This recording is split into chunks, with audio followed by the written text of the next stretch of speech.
Presenting the mean and the variance of the sampling distribution of the sample mean. To begin with, the given. As you can see here, we have 4 participants. Thresha weighs 40 kg, Larini weighs 46 kg, Doni weighs 47 kg, and Dolores weighs 50 kg. Now let's solve the given by using the 7 steps. Step 1. Compute the mean of the population. Using the formula, population mean equals summation of x divided by n, where summation of x represents the weight of the participants while n represents the number of participants. So by substituting the given sample to the formula, we have 40 plus 46 plus 47 plus 50 divided by 4, and that is 45.75. Therefore, the mean of the population is 45.75. Step 2. Compute the variance of the population. So we have a table here. At the first column is x, which is the weight of the participants, and the second column is x minus population mean. So the process goes this way. 41 minus 45.75 equals negative 5.75. And the same process was applied to the rest of the samples. For the third column, x minus population mean squared.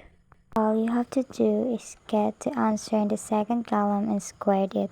So negative 5.75 squared equals 33.06. And the same process was applied to the remaining samples. Next is solve the summation x minus population mean squared by adding all terms in the third column. And that would be 52.75.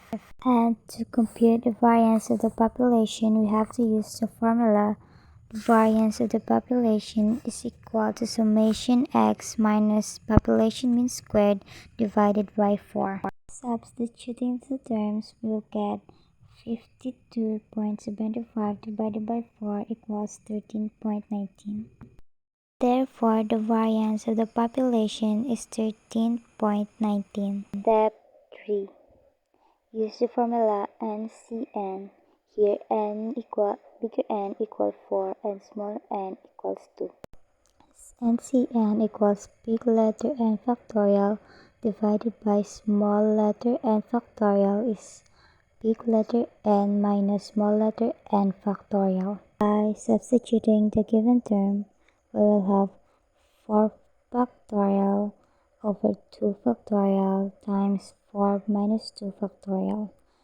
Simplify, and we will go for 4 times 3 times 2 times 1 over 2 times 1 times 2 times 1.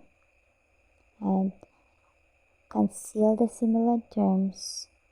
So we will have 4 times 3 times divided by 2 times x. So that is equals to 12 halves. And the final answer is 6. Step 4.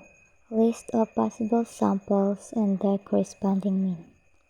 In the first column, we have the 6 possible samples, and to get the corresponding means, we have to add the current term and divide it by 2. So 41 plus 40 divided by 2 equals 40.5. And the same process was applied to the rest of the samples. Step 5.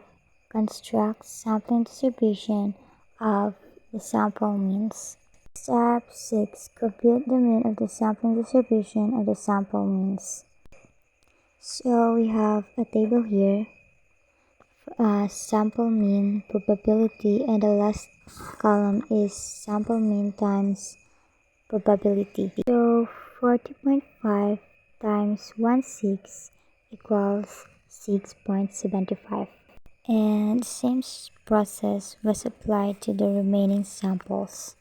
Next is solve the summation x multiply probability by adding all terms in the third column, and that would be 47.01. Therefore, the mean of the sampling distribution of the sample means is 47.01. Step 7. Compute the variance of the sampling distribution of the sample means. So we have 5-column table. First column we have sample mean, which is represent x. And second is corresponding probability. Third is x minus population mean.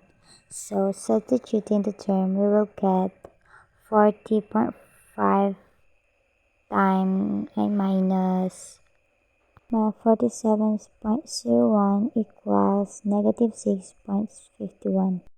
For the fourth column, x minus population mean squared, all we have to do is get the answer in the third column and square it. So negative 6.51 squared equals 42.38. So for the fifth column, probability times x minus population mean squared. So 1/6 times negative 42.38 equals 7.63. And the same process was applied to the rest of the samples. So to get the final answer, use this formula. So by adding all terms in the fifth column, the answer would be 24.8.